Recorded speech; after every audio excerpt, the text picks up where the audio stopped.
Good evening. I'm Lisa Hart for Good Rockin' Tonight, and with me are Neil Finn and Paul Hester and Nick Seymour of Crowded House.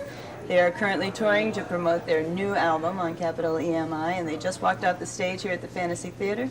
Welcome to Cleveland. Thank you. Good to see you. Hello, Cleveland. You record as a three-piece. Yeah, more or less. Do you think, have you run into producers that want to sink their teeth into you and embellish and add? And Well, yeah, with the album, to my mind, it's probably more of like a four-piece sound because there's usually some keyboards in there, which Mitchell Froome played. He's our producer. But no, he wasn't wanting to get his teeth. He wasn't wanting to affect our sound so much as to bring out a band identity, and that's fine. We were lucky to work with him because he was very protective of our ideas rather than being insistent on his own all the time. But he did have a lot of good input. And that is the function of a good producer. That's right.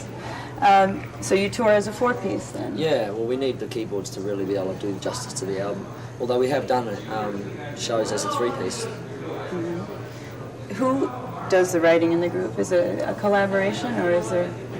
Well, most of the songs on the album are mine. Paul's, there's a song called That's What I Call Love, which we played tonight, which Paul basically wrote, and a couple of collaborations aside from that. But yeah, well, one of the incentives for me leaving Split Enz and getting another band together was that I could totally dominate it. Well, that I could get a good amount of my songs out because it was a two-songwriter band, Split Enz, and you only could get 5 songs a year done, which was a bit frustrating when you write about 10 or 15 or 20 maybe.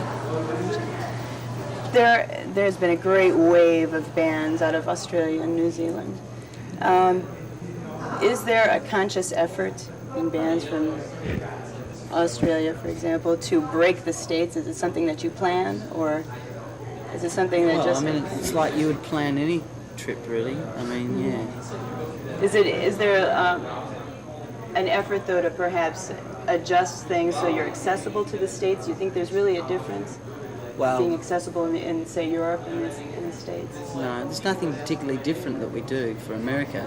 We don't sort of think, okay, we're going to America, we'll do this instead of that. It's just pretty much the same wherever we go, really. Yeah, I think business-wise there's more of a difference. You have to tailor yourself for America in terms of how you do business over here. It is very different from Australia, and so you've got to kind of be aware of the rules that operate here and how incredibly formalised the whole industry is, and not feel really frustrated by that because otherwise you wouldn't be here. But so that you've got to learn about that when you come from Australia and New Zealand because that's not familiar, But I think musically you shouldn't have to change anything for anywhere really. That's the good. Music is the universal language, as it were. That's very true.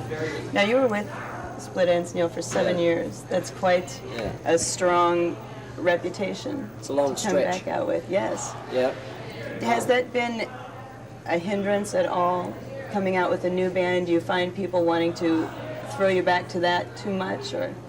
No, I think we've been lucky in that we've established our own character fairly early on, and we made an album which was, reasonably different to Split Enz in arrangement and overall atmosphere. So I think, even though, it's not a hindrance anyway because it helped open a lot of doors for this band.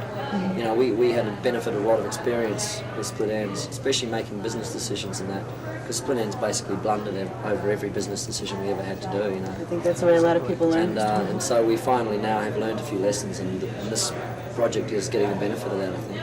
Okay.